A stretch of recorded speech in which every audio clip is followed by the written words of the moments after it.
Hey everyone, welcome back to the channel. Today I'm gonna show you how to enable dark mode on Snapchat Android.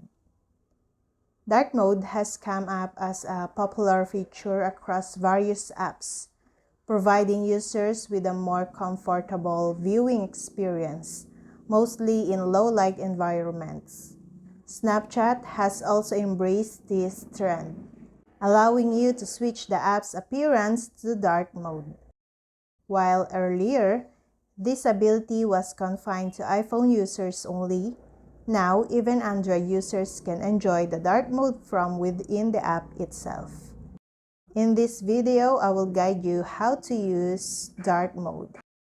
Not only does Snapchat now allow you to enable dark mode on both iPhone and Android, but the steps to do so are also the same on both operating systems. With that said, here's how you can enable dark mode on Snapchat. Tap on your Bitmoji avatar at the top left corner to access your profile. Now, on your profile screen, tap on the settings icon at the top right corner.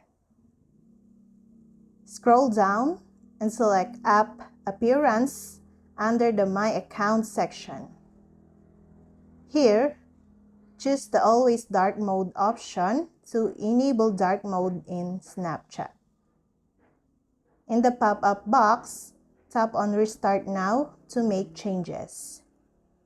While you can now turn on dark mode in Snapchat both iPhone and Android, there is an additional Match System option on iPhone which is yet to be made available for Android. And that's all. I hope this video helped you guys. For more videos, subscribe to our YouTube channel. Thank you for watching. See you again.